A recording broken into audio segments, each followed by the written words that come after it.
Hey everybody, welcome back to my channel, Fish Den 365. I'm Den Haring, and today we're going to talk to you about an old school soft plastic bait that caught fish like crazy back in the day, and it still catches them today. It's not so much as popular as it used to be.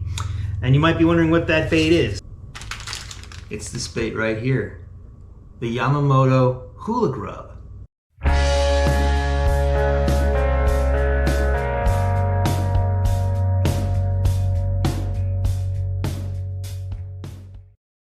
This thing just is one heck of a fish catcher. And this is the 5-inch hula grub here in green pumpkin. In contrast, here's a 4-inch hula grub in cinnamon black purple. Both of these baits are really good fish catchers. Recently, within the last year or two, maybe 3, they've come out with a smaller version. Come out with this little finesse hula grub, 2.5 inches. And when I saw this, I immediately had to get it. This is green pumpkin. Now when I saw this bait, I was immediately reminded of another bait, the Cabin Creek Salty Spider, which comes in 2 sizes. This is the larger size. You can see it has its own collar that you put on, and you put that on the jig first, and then you put the tail part on, and you have this bait here. That's the larger Cabin Creek Salty Spider. Let me show you the smaller one, which compares pretty nicely to this new sized hula grub. So this is the small size Salty Spider. This is the hula grub. Salty Spider here, hula grub in this hand. Very similar size. One of the things about the Salty Spider, and I've caught tons of fish on the Salty Spider, tons of them on a little jig. I always felt that 2 things. One, I never really cared for the collar being separate from the bait, because then you have to put the collar on the jig head and the bait, and one could break and one could slide off. And the nice thing about the collars is you can combine them with other baits, and I've done that. But as far as the bait itself goes, I'd much rather fish something that has the collar already attached to it, like this. And I like the hula grub better because it's just a little bit bigger. Not much, but just a little bit. Still small enough to be a really great finesse bait to catch fish in all those conditions where a small bait is what it's going to excel. But I don't have to put the collar on, and it's just got a little bit more bulk in the body part. See that? Which gives me more options for different jig heads to put on it. So I really, really like this new size 2.5-inch hula grub. So today I'd like to show you of some tips that I like, some tips and tricks that I like to do with this bait to catch more fish. Recently we took this bait out on 2 different lakes to test it out. We fished Wallenpaupack and Beltsville with it, and we were fishing it one way, specifically on a football head like this right here. This is a Kitech football head jig. It's a 1/2 ounce, but you can see it's a tiny jig. It's not even, it might be 1 inch in length from the hook. The hook's actually bent out a little bit from getting hooked on a log and catching some fish. But I started out with green pumpkin, and when I got done, I got through a bunch of them and didn't have many green pumpkins left. So then I switched over to blue craw green pumpkin. It's got a little blue in it with the green pumpkin collar. And I always put chartreuse dye on the tails. The dye has I usually just do the tips, like 1/4 inch of the tip of the tail, but over time the dye finds its way up the tails a little bit. So this has migrated a little bit, and because it's not quite as pronounced. But when you first put that dye on there, it's a real pronounced chartreuse. Just the tips. Smallmouths particularly like that. Largemouths will eat it too, but I was fishing for smallmouths, so whenever I'm throwing this thing, I always dip the tails. Just a little bit of chartreuse, especially in the summertime. Now in the summertime, when the water's warm, these fish have to feed because their metabolism is in high gear with that warm water. They've got to feed, but you don't know when. Unless you're on that water day in and day out, you don't know what the feeding times of these fish are. And this is why I like to use these smaller baits this time of year sometimes, like these finesse baits. the fish will still eat them, even if they're not actively feeding. You know, you could throw this little thing in front of them and they're still likely going to eat it because it's just a, you know, it's a snack-sized bait, but it looks like a crayfish. It has the right profile. It just catches a lot of fish.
Pretty one. Pretty smallmouth on the jig.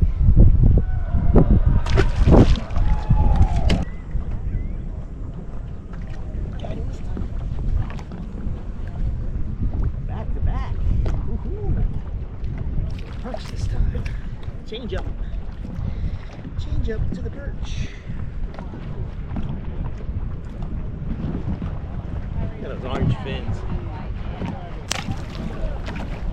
On Wallenpaupack, where we started, the day or two before, we found that we were catching them on a Damiki rig. The fish were suspended. A lot of the smallmouths were suspended. There were stripers suspended in there with them, and we threw a Damiki, and we're catching them that way. But then a front came through, and after that front came through, the Damiki just wasn't the bait anymore. The fish were no longer suspended. They were down on the bottom.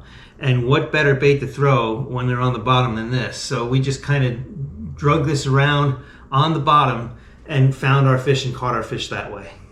Now, when this bite is on, when you're catching fish with this jig, and what I like to do is have 2 rods set up with these because you're going to snag some of these. Now, this jig does have a couple of bristles here. It's got a little bit of a weed guard, a bristle weed guard. Hopefully you can see that black bristled weed guard. And that does help keep it a little bit snag free, but we're fishing this over a lot of jagged rocks and hard cover.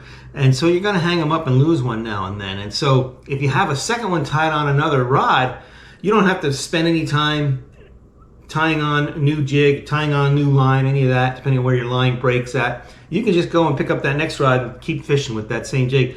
And sometimes if I'm finding that kind of bait, I'll set up 3 rods with the same thing just so that I can do that in case I have a few that break off. It just extends my fishing time. You know, you don't want to miss out on a hot bite. Let's say you found an area that's got fish and they're actively eating. Well, you catch one and then you lose that bait and then you have to spend time tying on another or rechanging your line. Well, by the time you're done doing that, those fish might not be so hot anymore. So this way, by having another one tied on and even a third one, you just pick up your next rod and keep on fishing, and you'll catch a lot more fish that way because you've gotten the school somewhat activated and they're wanting to eat at that time in that place. So there's a trick for you that to remember is to have, once you have established that this bite is on, have a couple rods set up with it. And you can even change the weight of the jig head. Now, I was throwing a 1/2 ounce consistently no matter what, and that's basically because I was finding the fish in deeper water. I was fishing anywhere between 12 and 30 feet, but most of the fish that I was catching were in that 18 to 25 foot range. And so this 1/2 ounce jig gets down there quickly, and I'm able to keep it on the bottom nicely in that depth range.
I like to fish the jig two different ways.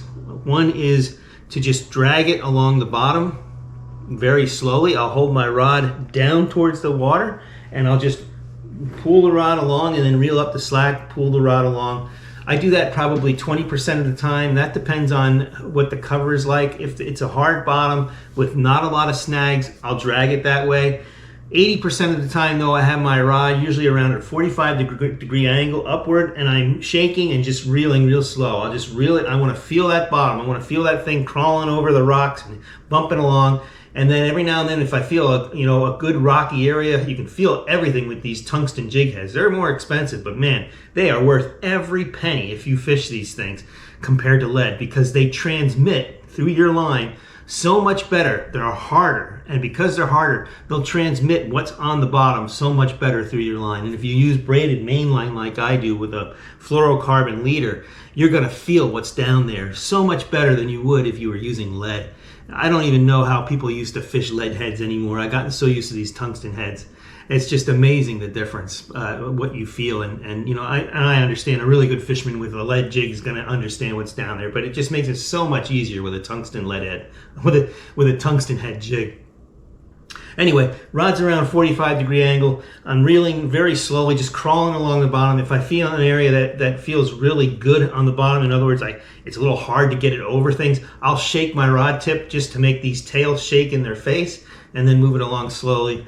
Every now and then I'll give it a hop, or I'll rush it ahead real fast, and sometimes that'll trigger them off. Sometimes you'll feel them nipping at it, or you'll feel fish near the bait, and they're not really taking, and if you just rush it ahead or pop it, oftentimes they'll react and just grab it really, really fast. So that's another little trick to remember. But you know, if you're not used to fishing a jig, this is one of the ways to really get started. Fish a little one like this along the bottom. You're going to get lots of bites. It won't just be bass either. Perch like this thing, bluegills will try and eat it. It catches a lot of different fish, and it elicits a lot of strikes, a lot of responses from fish. So it'll give you confidence fishing a jig much faster than if you were fishing a full size or larger size jig. My last two tips that I'll give you, one is always check your line. You're going through a lot of stuff. Sometimes the line can get snagged up a little bit and get little nicks in it and it'll weaken it, and you have to cut it off. Just, you know, it might be the first few inches. Just cut it off and retie if that happens, or pick up your other rod that has the other one tied on. And then the other thing is constantly make sure that your hook is sharp, because you're coming through sometimes you'll get hooked on logs, or you'll be hitting rocks and it'll be dulling that hook point and you won't even know it.